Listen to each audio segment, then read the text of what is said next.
Dr. Daniel Vance was a smart man. Too smart for his own good, maybe. 40 years old, a lecturer in fluid dynamics with a mind made of shapes and numbers. No one knows why, but one day, on a whim, he crunched the numbers on the apocalypse and came to a troubling conclusion. He didn't share exactly what it was he deduced, but given that he immediately quit his job and liquidated his many assets, it's fair to say it wasn't positive. Swept up in the wake of this tremendous upheaval was his wife, a 24-year-old PhD student who had grown infatuated with Daniel some time before. She loved the strange bear of a man who could just as easily build a log cabin as he could explain the idiosyncrasies of an asteroid's orbit. Speaking to Daniel always left you with a profound impression he was right, so when he told her what he wanted to do, she agreed. 15 years and 5 children later, the Vances were living in the distant woods just beyond my hometown. They were enigmatic, richer than the Pope, and extremely serious about their prepper lifestyle. But they were also funny, easygoing, and incredibly compelling to speak to. Larger-than-life survivalists who swept into town with bizarre requests that thrilled local businesses. Vast quantities of cement, iron, and steel were all shipped through the remote mountains so that the Vances could build their shelter. The advanced methods they used to keep it secret were legendary. Daniel had once spent 6 months earning the license necessary to drive trucks up to his compound so that no one else would lay eyes on it. And on one occasion, when a company had refused his request for GPS tracker-free vehicles, he bought them out wholesale so that they had no choice. So when they stopped appearing in town during the pandemic, when requests for food and goods stopped and all contact was dropped, most attributed it to lockdown. They had a bunker and had spent their entire lives training to be self-sufficient in the face of civilization's collapse. Even Alexander, the youngest at just 3, was already collecting firewood as a chore and learning what local plants were edible. Most of us just assumed that if anyone could ride out the pandemic without breaking a sweat, it would be the Vances. The reality turned out to be something else. When the worst came to light, we discovered that Daniel had used the pandemic as an excuse for a dry run. The family intended to spend 6 months in lockdown and essentially test out their fallout bunker. 3 months in, and the sheriff received a distress call on the radio. Coordinates were provided by the hushed voice of a sobbing child that most assume was Alexander, even though that's never been proven. The police arrived and found the bunker still sealed. It took hours for emergency responders to cut into the door, all the while efforts were made to contact the family within, but to no avail. Once inside, police were left dumbfounded. There was no one to be rescued. No bodies. No survivors. There was evidence the door's locking mechanism had failed and trapped the Vances inside with no way out. But if so, where had they gone? Beds and cots lay everywhere with moldering yellow sheets, buckets close to hand with stains all around them. Some doors were barred, others smashed to pieces. There was even evidence of makeshift quarantines and, in places, what looked like violence. The police, usually a fantastic source of gossip, were not forthcoming until the town demanded answers, and the sheriff was forced to offer only the barest of outlines. An outbreak of a waterborne illness had struck the Vances down not long after they were locked inside and unable to seek help. Rumors of contagion were overstated, fueled by the unrelated rise of COVID. Whatever contaminant had killed the Vances, it was non-organic in nature. No need to panic. The Vances' loved ones had been notified. The bunker was going to be demolished, and we could all put this terrible tragedy behind us. Of course, we still had questions, 1,000 of them. Why hadn't the family called for help? They had radios, computers, smartphones too. They were survivalists, not Amish. And where were they? What had happened to their bodies? Why hadn't they simply left? We shouted these and more at the town meeting, but the police simply refused to comment. For most of us, the excitement lasted another week or two until we realized we weren't getting answers anytime soon. Besides, the pandemic was in full swing and most of us had other things to worry about. The tragic story eventually faded until it was just one of those awful things in the town's history that we didn't talk about. I was as guilty as anyone else of just forgetting about it. I certainly never expected to find the bunker out there in the woods, faded police tape still on the open door that hung wide open with scorch marks around the lock. It stood out in the woods like someone had cut a hole right in the fabric of reality, the darkness so deep and black it almost ached to look at. The sight of it made my heart drop into my stomach. It radiated pain. Does that make sense? I think some part of my lizard brain picked out details that wouldn't become apparent to me until I got closer, like the bloody finger streaks that stained the handle from where someone had scrabbled furiously at the lock without success. And the tiny viewing window had been smashed with a hammer that still lay nearby. I needed only to glimpse it to imagine the family taking turns to stand there and scream into the woods desperate for rescue. Under any other circumstances, I would have run. But I'd gone there looking for my dog, and my light revealed a few wet paw prints making their way down the dusty concrete tunnel. Half Bernese and half collie, Ripley is the sort of dog who trembles in my arms when a storm buffets the windows and needs his paws held when we brush him. I love him. I do not have much of a family, or a wife, or even many friends, but I have Ripley, and I could no more have turned around and gone home to an empty apartment where I would have to sob my grief away than I could flap my arms and fly. He was my dog, and I'd raised him since he was a puppy, and I wasn't going to leave him out in those woods. I went in after him. I didn't know what to expect, but I knew it wouldn't be good. Whatever the police had found, they'd not only kept most of the morbid details to themselves, they had also lied. The bunker was not demolished or even sealed off. In fact, looking at the occasional blue latex glove tossed aside and the one or two broken police-issue flashlights, it seemed like the last people inside had been in a hurry to get out. Given this was where 7 people had presumably died, I assumed it was someone's job to clean it all up. But the corridor looked largely untouched. Just a few meters in and manic writing started to cover the walls, the desperate scrawls of a lone survivor left there to be rediscovered like cave paintings. Most were deliberations on how to get out. Diagrams, blueprints, equations, and formulas, all focused on the door and the circuits responsible for its faulty lock. I instinctively assumed they belonged to Daniel and that he'd been the last to die. What a god-awful fate for a man to outlive his children. And yet it got worse. Slowly, the writing changed from equations and plans to a desperate scrawl. The same few phrases repeated over and over. 5 doors. 5. Not 6. 6. Didn't make it.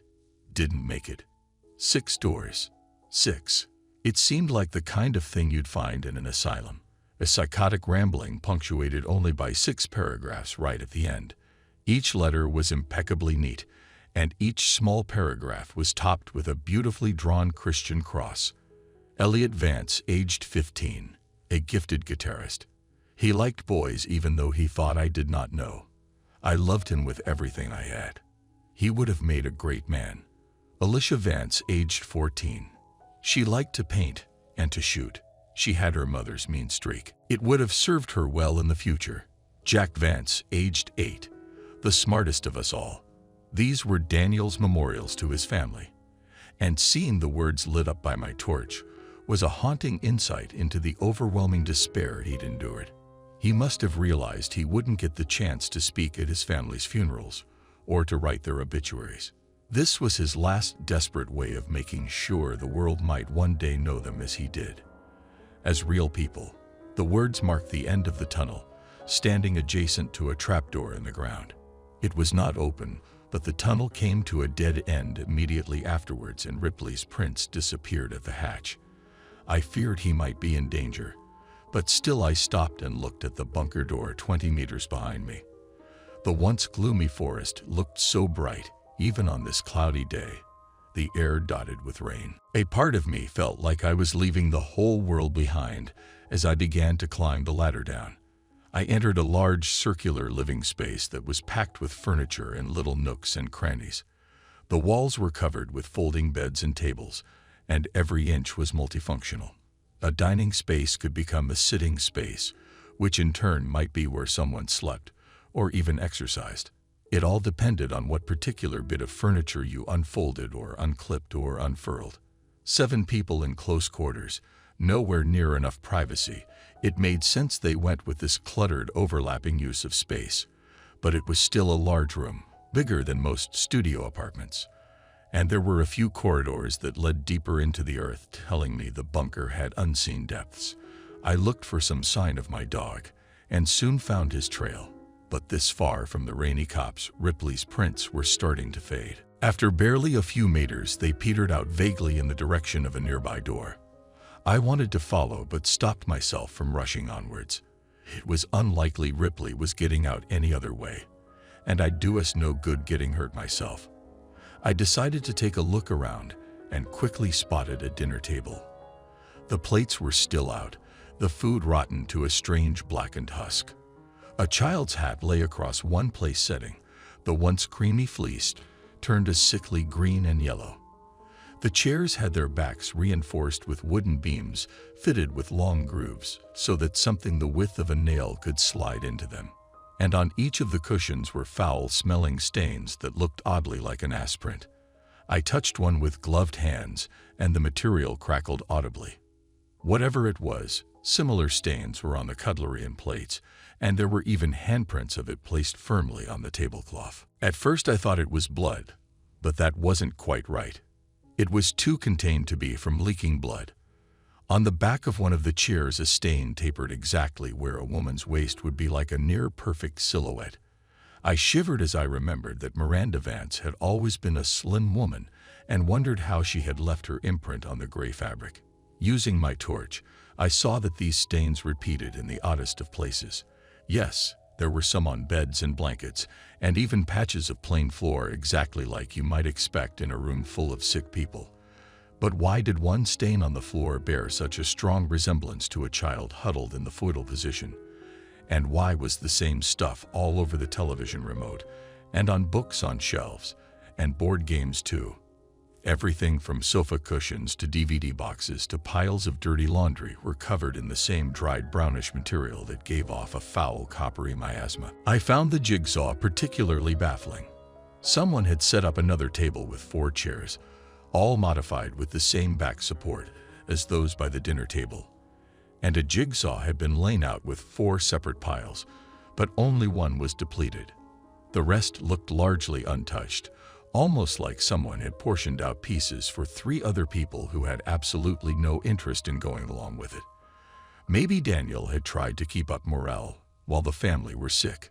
God help me, if that were true. I couldn't help but imagine the poor man sat there with his loved ones close to death, desperately trying to encourage them to click their own pieces into place while they faded in and out of consciousness.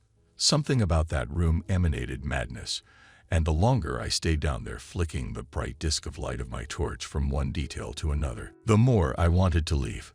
One door had wooden beams nailed across it. One sofa had been partially disassembled. Multiple beds had been burned, and all the light bulbs had been removed and put in a box on the kitchen countertop. Looking up at the ceiling, I finally had some insight into why the police were so confident the Vances had not survived despite never finding their bodies. Someone had jammed a human finger into one of the empty sockets, almost like they'd expected it to glow with the flick of a switch. What was it about this place that had caused the police to leave and never return? Not to even take that finger and test it for signs of illness, or even just to confirm who it belonged to. I decided it was time to hurry up and find my dog. People had died in that place, and while I'm not superstitious, I can't be the only skeptic who has done the calculations in his head and realized it costs nothing to be respectful of ghosts. That bunker was cramped, terrifying, and the air stank so bad I started to worry I'd get sick myself. It served no one any good to linger, but I'd be damned if I'd just walk away and leave Ripley to rot down there. It's not like he could climb a ladder and get out on his own, even if I wasn't entirely sure how he'd gotten down there in the first place. Summoning what little bravery I had left, I called out and broke the silence, something which felt like a terrible taboo in that god-awful place, like screaming in a graveyard. Ripley. I waited and hoped to hell I'd hear the pitter-patter of his paws, But for the longest of moments, there was only the kind of silence that makes you wonder if someone or something in the darkness is holding its breath, trying to look like just another patch of nothing, biding its time until you finally turn around and show it your back. The television came on with a blurt of white noise that was so loud and so sudden I cried, threw my arms up, and nearly fell backwards onto a rolled-out sleeping bag that looked like it had spent a week in the sewer. By the time I realized what had caused the noise, I could already hear a tinny rendition of Daniel Vance's voice. I realized the issue here. I need to emphasize just how little I understand anything that's. I frowned at the screen as I approached. It showed a greenish infrared view of the bunker with Daniel up front and the dinner table behind him. It was grainy and hard to see, but I could clearly tell that his family were sitting in those chairs. Miranda was first to fall ill. Looking back, it makes perfect sense. Miranda often went into storage to fetch food for cooking, and we found it behind one of the refrigerators. So that's, shit. One of the figures in the background slumped onto the table with a loud clank and sent a plate spinning off onto the ground. Shit, shit, shit, Daniel muttered as he got up and grabbed the woman by the shoulders and sat her upright. Miranda never did like my cooking. He snorted a laugh as he fussed with something at the back of the chair. The rods are much better than tape. All those hours spent taping them upright to the chairs never worked. But the rods, they fit right into the spine, and with a little modification, I can just slot them into the chairs. That way everyone is able to join in for dinner. I'm working on something similar for family game night. Daniel wandered over to the camera, and with a grin he lifted it from the tripod and scanned the dinner table. What I saw nearly made me drop my torch. His family were long dead. Gaunt faces, missing noses, lips that had receded to reveal awful grins. These were corpses, plain as day, even when viewed through such a low-resolution image. The only thing that made them seem remotely alive was the way their eyes still reflected the infrared back so that they glowed in the dark. And yet Daniel seemed oblivious to it all. He tousled Elliot's hair, kissed his wife on the cheek, run a hand across one young girl's shoulder. He even picked the young Alexander up from his high chair, and I assume he coddled him. I don't know for sure because I looked away, unwilling to see the poor boy up close. Eyes averted from the screen, I couldn't help but pan my torch across to that same dinner table and shiver as I finally realized what all those stains were.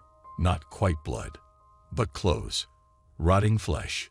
Left alone for months, Daniel had not put his family's bodies to rest. Instead, he had moved them around from place to place and puppeted them, living life as if nothing had really changed. Looking at where those stains had settled, I saw a clear pattern emerge. He had put them to bed. He had set them dinner. He had propped them up to watch television, or gave them their favorite books. They even sat there as lifeless husks while Daniel waited for them to complete a fucking jigsaw. The idea horrified me to my core. Back to work. It's obviously not part of the original designs. No room on the other side. Not on the blueprints. Elliot didn't believe me, and why would he? I made every inch of this place, but I did not install that door in storage on the bottom level. I checked the cameras and some of the photos I took during the build, and the wall is just blank. But the door is there now, and it must lead somewhere. I don't know when or why it opens, but it does, and the next time I'll be ready, because I have to know what's on the other side, and why it did this to us. Alone down here, often all asleep at once. Anything could have slit our throats and been done with it. But it didn't. It took its time, and I have to know why. It took our radios and computers and phones, one by one, none of us noticing until it was far too late. I kept telling the kids they needed to take better care of their things, and even as they complained, I just assumed the phones were lying behind some shelf. Where else could they go in a locked bunker? But it wasn't the children at all. Looking back, there are so many signs. Who kept taking away the lights? Who kept draining the batteries in our torches? How long did we live with it before we finally realized we weren't alone? Was it here every step of the way? The door out of nothing that leads to nowhere, at least most of the time. because I know for a fact it does not always open onto a blank wall. There is something behind it. I can hear it shuffling around in there, wet breath rattling in its lungs, a horrible sound I hear roaming these halls when it thinks I'm asleep. I listen to Daniel, fascinated by this strangely compelling rant, when movement caught my eye. An infrared camera running in the dark, its image a roiling mess of uniform noise. What was it I'd seen? I paused the tape and rewound. Squinting, I saw two pinpricks of light in the darkness just over Daniel's shoulder. Slowly, the image resolved itself in my mind. I knew what I was seeing, and it turned my blood to ice. Miranda Vance had turned her head, and her lifeless eyes glowed as she fixed them on the back of Daniel's head. Not even any point leaving at this stage. I'm no doctor, but that door is giving off enough radiation to kill a family of 7. If none of us had touched it, being in the same room is risky, but not lethal. But given how sick we've become, it's pretty obvious our curiosity got the better of us. And we all got too close. Or maybe not. Maybe that thing on the other side came through and did this. I don't even know. Wait, what was that? Daniel turned, and the camera stopped recording. The image it froze on was of a lone man, bright as a star in the camera's lens, facing off against unknowable darkness broken only by 6 pairs of white, glowing eyes. I became painfully aware of my position relative to the table, and I had the painful premonition that if I turned, those chairs would not be empty. I would see the Vances, all of them, Daniel as well, waiting for me. Heads turned. Bodies left to rot for years in the dark. Behind me something shifted. It breathed. Loud. Quick. I knew what it was. I knew. It came at me so fast that when I felt something hot and wet touch my hand, I screamed, only for the presence to suddenly recoil. But then, without hesitation, it leaped at me and bore me to the ground. I wept as Ripley licked my face. He was shivering and, worst of all, silent, which was not normal. He was not a quiet dog, not when greeting me and not when excited like he was now. But whatever he'd seen down here, he clung to me and dug his paws into my shoulders like he wanted to be cradled over the shoulder, something he has been too big to do for years.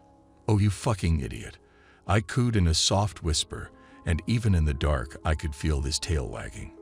Joking aside, I felt nothing but relief at finding him. "Let's get the hell out of here." I picked him up, straining a little under the weight, but refusing to give in to tired muscles, and made for the ladder. It wasn't easy climbing the 3 or 4 rungs to the hatch, but I managed it and gave the hatch a shove. First one hand, then 2. Again and again, with everything I had, but still that hatch refused to budge. Shit. I cried while pounding at it with my fists, but all I achieved was a sore wrist. The hatch had jammed when, somehow, the handle had been snapped clean off. Now I'd need a pair of pliers or something to cut through the metal bar locking it shut. My fingers couldn't move it, nor could I brute force the hatch open. The metal bar was an inch thick, and at the very least, I'd need some tools to get at it from this side. At least it's fixable, I thought as I climbed back down and caught my breath. On one wall, I noticed a simple diagram of the bunker made in chalk. It had 3 floors.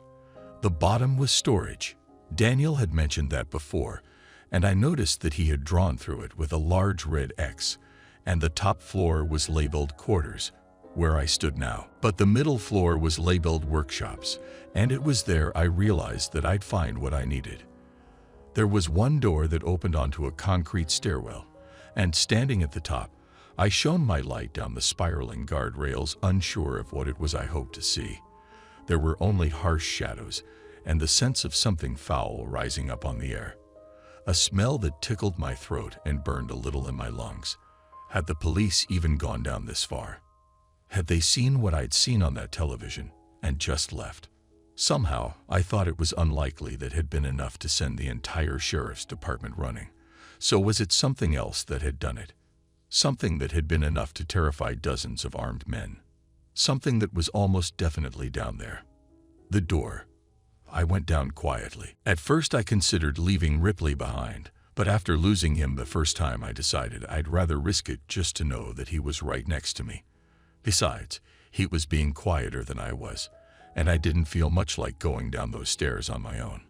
He accompanied me with only the quiet click-clack of his paws on concrete, a sound I found deeply comforting as I barely managed to keep my torch from shaking in my hand and my breathing steady. Down one floor, and I found the workshop exactly as you might expect. A large space filled with generators and fuel and water tanks and boilers and heaters and pretty much anything and everything that you'd need to survive, but which you couldn't put outside due to fallout. Wires, pipes, and tubes ran from one end of the room to the other, and even years later, most of the machinery still hummed in the pitch-black emptiness, an idea I found deeply unsettling. Taking one look at that strange tangle of harsh shapes and industrial figures looming out of the walls and floor, I shivered and looked around, quickly finding a small area Daniel had cordoned off for his own use. About a fifth of the total floor space, there was a large workbench and some seriously high-end machining equipment, all very well used. Lathes, buzzsaws, drills, belt sanders, welding torches, everything a man needed to do it himself. And Daniel had been busy. I'm not sure exactly what it was he'd been working, but there was an arm on the bench. It sat atop a pile of papers that had slowly turned brown over the years, until the whole thing looked like it had been soaked in tobacco spit. On the whiteboard was a faded but still visible diagram of what looked to me like a ball and socket joint. I thought of the tape, of Daniel's little mechanism to keep his family upright, and then looked at the arm and suppressed a momentary gag reflex.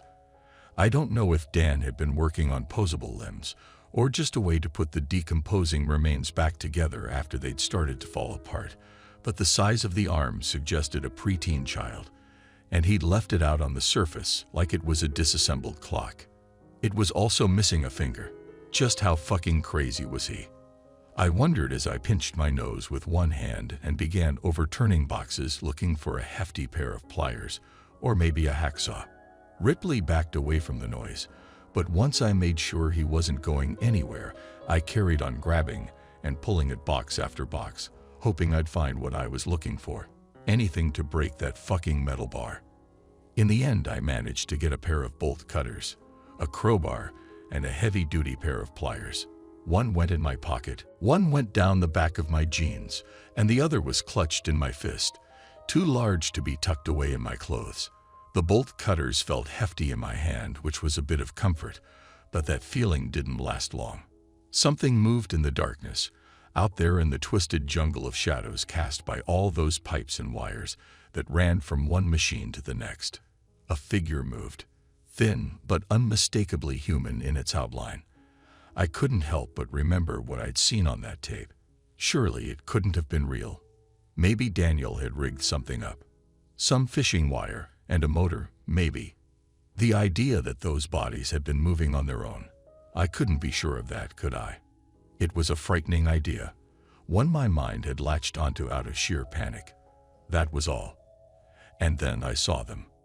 A pair of white pinpricks reflecting back at me from the depths of that cluttered room. Ripley, already behind me, head nuzzled into my leg, pushed even closer against me and let out a barely audible whine under his breath.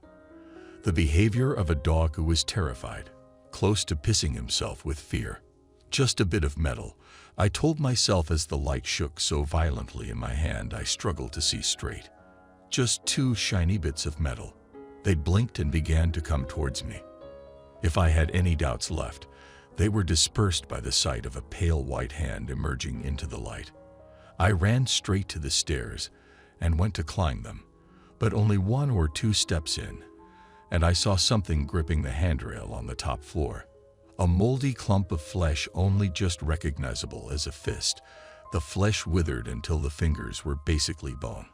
Without meaning to, I brought my light up out of habit, and I saw the bloated face of a hairless corpse glaring down at me. I couldn't even tell you if it had been a teenage girl or the 60-year-old Daniel. Either way, I instinctively turned and found another body shambling towards me out of the workshop. I was trapped. Nowhere to go. By the feel of warm fluid on the back of my leg, I could tell Ripley had finally pissed himself. An adult dog, tail between his legs, shivering like a puppy and desperate to be picked up. God, I needed him to just stay together for a little longer. I couldn't take him in my arms, but I couldn't leave him behind either. With nowhere to go, I ran down and entered storage. There was the temptation to stop once I hit the bottom. Down here, the air was thicker and the sounds of my breathing were muted, somehow distant. But I only had to look back up to see 3 pairs of eyes glaring down at me. So without giving any of it much further thought, I barreled down the corridor and stumbled onto a door at random. Opening it, I saw what looked like your standard storage room, only most of the shelves had been overturned and the food left to rot on the floor. 1 or 2 shelving units were still upright though, and their shelves were covered in tall, opaque boxes that made them a fantastic hiding spot. That, I decided, would have to be where I crouched down and turned off my light. I was already inside when I realized that wasn't all that was in there. The door almost looked normal. I could see why Daniel must have been confused by it, because it looked a little bit like all the other doors down there, but it was different too. It was too tall and too wide, about 1.5 feet off the ground, and the metal rusted in its entirety like it had aged out of sync with everything else down there. All around the jamb was a profusion of wet, soppy moss like the kind you find hanging off trees in a swamp. And every few seconds, the door would leak something strange and oily, like the kind of thing you find in a parking lot on a rainy day. Of course, that wasn't too strange in itself, but the leak was horizontal, defying gravity, so that every few seconds a large glob of the stuff would whip across the room and slap into the wall opposite, creating a puddle about the size of a man that defied all reason. Remembering Daniel's words about radiation, I instinctively inched away from this puddle and the door on the opposite wall, backing myself into the darkest, quietest corner I could while I pulled Ripley behind me and hoped to hell he wouldn't give me away. Once I was in there, I turned off my light and waited. I must have taken longer than I'd thought to hide, because it was barely 2 seconds later when a few figures entered the room. It was pitch black after I'd turned off my torch, but they made enough noise to let me know that at least 2 of them had stumbled in after me. I stayed there, unable to see anything, not sure if they were heading straight for me or just getting ready to leave, forced to hold out and let luck decide my fate. When I finally heard something scrape against the wall barely 2 feet from where I stood, I gave up and switched my light on, desperate to know what was coming for me. The sound had been terribly misleading. Daniel Vance was no more than 6 inches from my face. "Get out," he hissed from a toothless and cracked mouth. A living corpse, just like the others. Somehow a flash of intelligence remained in those wide, terrified eyes. And then I heard it. The creaking of a door. And without even thinking, I turned the light and saw it on the wall. I saw it open, and behind the strange steel there was more than just plain old concrete. Much more. I saw a raging gullet of flesh, a ringed tube of pulsing muscle lined with teeth the size of hands, a spiraling descent into madness. Hot air washed into the room, buffeting me and the rotting corpses, all of us paralyzed by what we were seeing. Even if for most of the figures beside Daniel and myself, they didn't have eyes to see with. "What the fuck?" I muttered, unable to take my eyes from the flesh tube beyond that doorway. "It's coming," Daniel whispered as he grabbed me with one fist and hurled me out of the room. I hit the floor and skidded along a slick fluid left by the Vance's footprints, the smell of which turned my stomach. Perhaps the worst detail was that it was cold. I don't know why. I just expected whatever oozed them off them to be feverishly hot. But it wasn't. It soaked my shirt like I'd fallen into a muddy puddle. "It's coming." This voice wasn't Daniel's. I couldn't say for sure, but it sounded like a child's whisper. One by one, the bodies shuffled over to the open door and knelt before it. I don't know why, but I got the impression the others had lost pretty much everything left of their minds. But Daniel remained aware. He looked back at me once more and spoke before he pressed his head to the floor in supplication with the others. "The only thing we did wrong was being here for it to torture. It didn't need a reason, just an opportunity. Leave. It won't let us go. It won't even let us die. And if it catches you, it won't let you go either." His forehead kissed the dirt, and then something reached through the door and gripped his head in its palm the way you or I might pick up an apple. In full panic, I ran over and grabbed my dog and the bolt cutters, and I ran like my legs were pistons. Machines whose signals of exhaustion and fatigue could not slow me down or cause me to fall. I had to move. I had to leave. The hand that had grabbed Daniel, the sight of it flushed my mind clean like some kind of enema. It hurt to see the image replay in my mind, but there was nothing else in my head echoing around except the sight of fingers with one too many knuckles and nails as large as a smartphone. I reached the top floor and nearly collapsed from breathlessness, but I wouldn't let myself stay down for long. I crawled over to the ladder and climbed up and immediately went to work trying to cut the metal lock. It was hell with just one hand, the other clinging to the torch that I kept frantically pointing at the door behind me, and it wasn't long before I fumbled one too many times and dropped my only source of light. No, no, no, no. I mewed, but there was no time to look for it. I had to get out, and I had to get out fast. I couldn't see, but I was sure I could hear something climbing up those stairs. Not the steady thump-thump of human feet. No, this was different.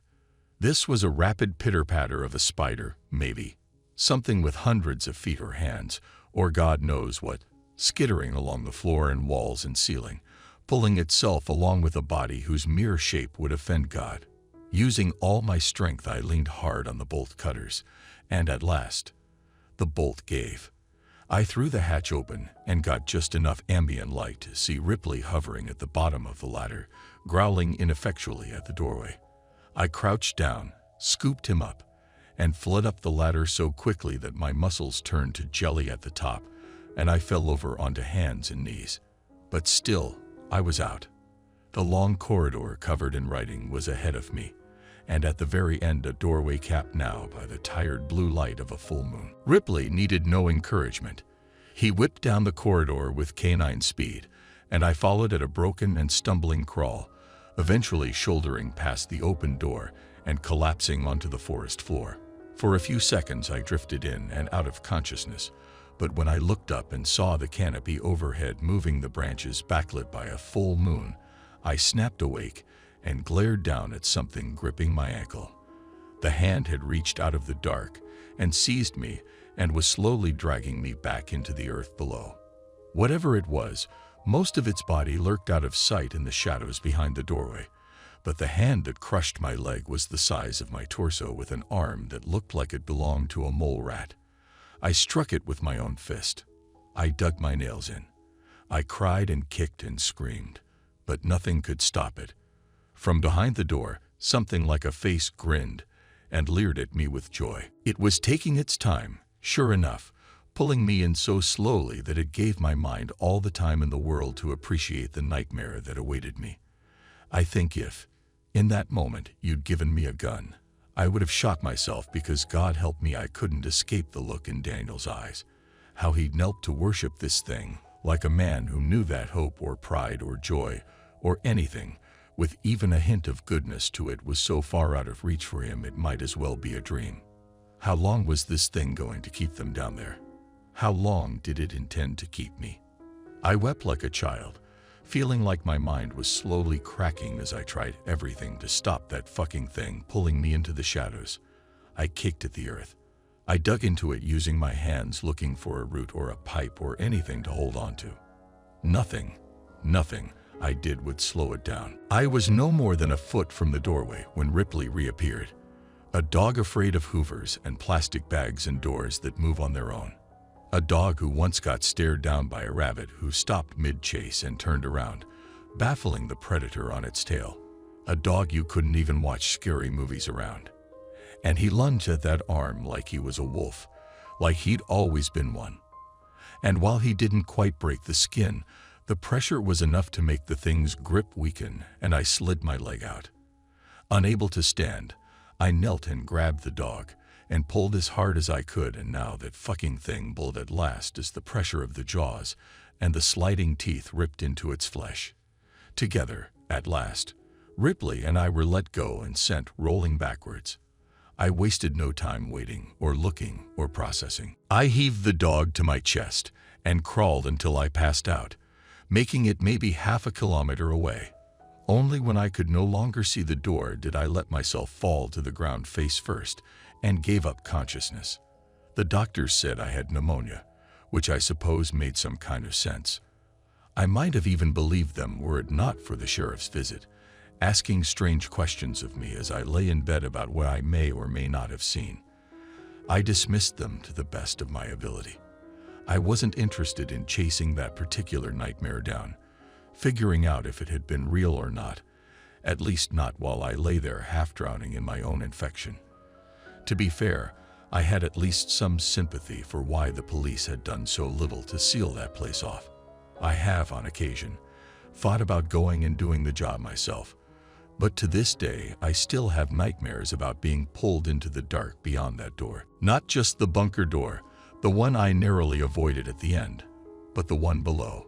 What I saw was a kind of madness, unsure of it, and I often think of Daniel's words. It didn't need a reason, just an opportunity. Somehow, the Vances were that opportunity. Maybe they built their bunker on a ley line, or a weak spot between dimensions, or the site of former satanic rituals. I'm not sure it even matters. They went into the dark thinking it'd be a safe place to wait out the world's troubles, but something had been down there waiting for them, waiting for a chance to get at a family of 7 people, to lock them in and deprive them of escape, and slowly take from them everything it could. I've moved since then. Couldn't help it. It wasn't just the memories you see. It was the shortwave radio I kept in my basement, something my father passed on to me when I was just a boy. God, I'd forgotten about it. At least until I woke up one day to the sound of it blaring white noise down in the dark. And buried in that sound was the faint whispering of a man, his voice barely recognizable, but unmistakably his. It said, "Let them go.